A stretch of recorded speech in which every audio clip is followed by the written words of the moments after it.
Hey, bienvenue dans cette nouvelle vidéo. C'est la première fois que je réalise une sorte de time-lapse pour une illustration à l'aquarelle. Donc je suis pas encore sûre du résultat, mais bon, vous me direz. Après avoir détaché une feuille de mon bloc de papier aquarelle, je viens protéger les bords avec du scotch de masquage. Quand je vais le retirer, ça va me permettre d'avoir des bords vraiment nets, propres, blancs, impeccables. J'ai oublié de filmer la partie où je fais le tout premier croquis, mais bon, c'est pas le plus important. Et pour avoir du coup un croquis bien avec des traits bien nets, je vais utiliser ma tablette lumineuse. Il suffit juste en fait de poser la feuille en dessous, puis de reposer une feuille par-dessus et les traits vont ressortir sur la feuille où vous allez dessiner. Mais je pense que vous connaissez tous le concept d'une tablette lumineuse. Et je vais donc venir retracer tous les petits traits, ce qui va me donner des traits bien nets, et c'est tellement satisfaisant de le voir après. Ça fait peu de temps que j'utilise la tablette lumineuse, mais ça a vraiment changé ma vie. Ça me permet d'avoir vraiment une vision plus claire et plus nette des traits que je dois repasser après.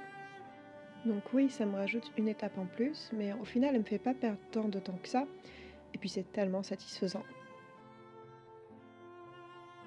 Premier moment satisfaction. Je vais ensuite passer à l'étape de l'ancrage ou du line en utilisant une encre noire PBO et une simple plume Bic. Donc là, c'est une étape assez longue que j'apprécie pas vraiment, mais bon. Comme j'aime avoir des contours dans mes dessins, c'est une étape qui est un peu obligatoire. Je vais simplement repasser sur les traits que j'ai fait auparavant. Ce que j'aime avec l'encre, c'est que ça ne coule pas avec l'aquarelle et que ça sèche vite.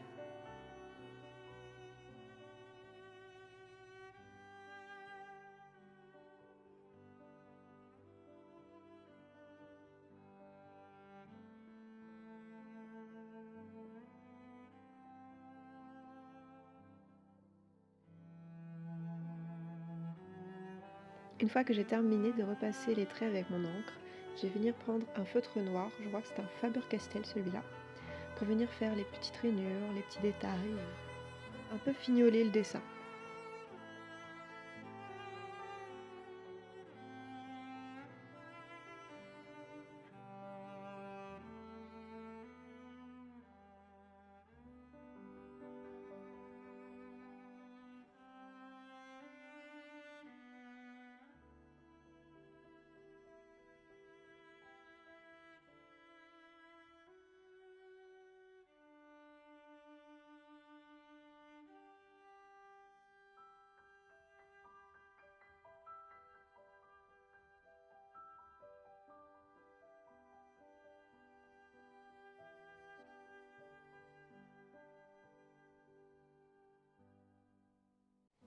Dès que j'ai terminé l'ancrage, je vais venir gommer tous les petits traits que j'ai fait avec le croquis.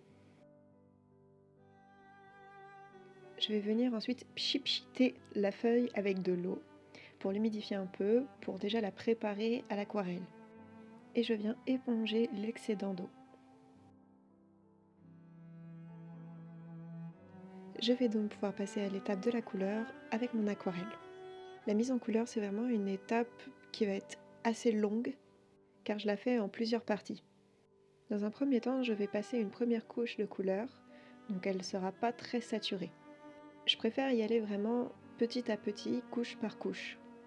C'est aussi cet effet de superposition en fait que je recherche dans mes dessins. Donc je vais simplement colorier chaque partie du dessin, chaque détail. Je ne choisis pas forcément mes couleurs à l'avance, je fais en fonction de mon envie, de ce que j'ai en tête.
Vraiment, c'est une étape que je trouve assez fastidieuse.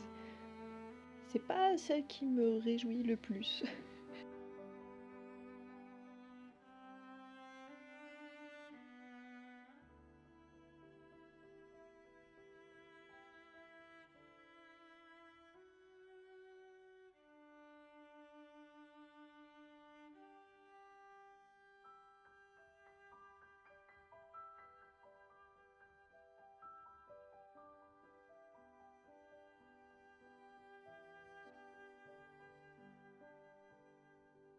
Maintenant que j'en arrive à cette étape-là, je vais venir accentuer, renforcer les couleurs.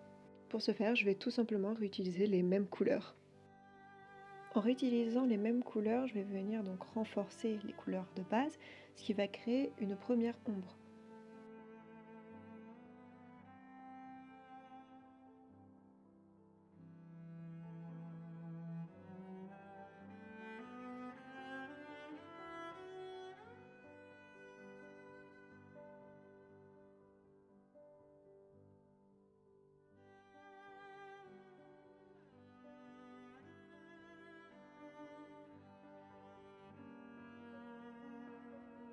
Voilà le rendu avec les couleurs et les ombres de base.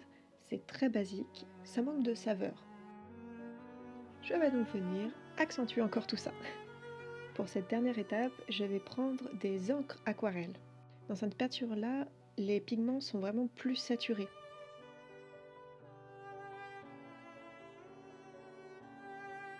Et c'est avec cette peinture-là que je vais choisir l'ambiance que je veux donner au dessin.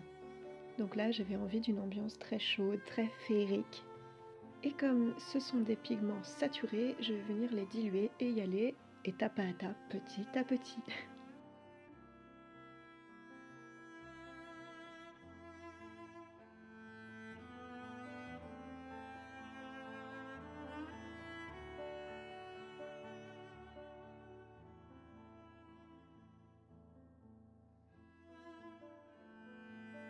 Je crois que cette étape-là, c'est vraiment l'étape que je préfère, car c'est à cette étape qu'en fait le dessin prend vie.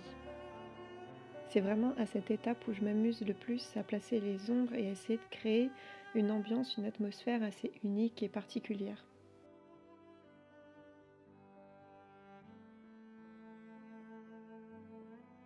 Une fois cette étape terminée, je trouve que ça manque de contraste. Le dessin manque encore un peu de profondeur. Je vais venir prendre ma gouache et choisir une teinte qui s'approche le plus de la couleur de l'ambiance. Donc une teinte orangée marronnée. Mais je vais venir un tout petit peu plus foncer la gouache. Je vais donc venir rajouter une autre couche. Encore une étape, mais la dernière.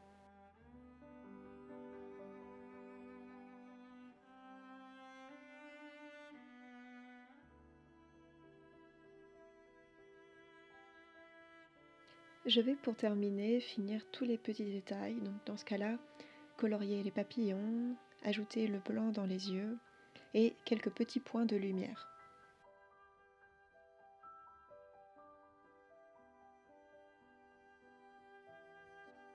On arrive donc au moment de satisfaction que je préfère, enlever le scotch de masquage. Je pense que c'est à ce moment-là que le dessin se révèle beaucoup. Je fais évidemment bien attention à ne pas déchirer la feuille en enlevant le scotch.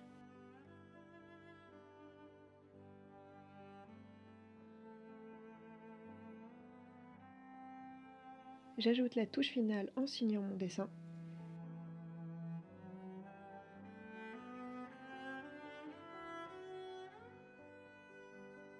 Et voilà le résultat final. Si vous souhaitez voir le dessin avec une meilleure définition, n'hésitez pas à aller le voir sur mon Instagram. Tout est en barre d'infos. Je vous remercie d'avoir regardé la vidéo. Abonnez-vous, likez, commentez, partagez, faites ce que vous voulez, en espérant que la vidéo vous ait plu. Plein de bisous et prenez soin de vous.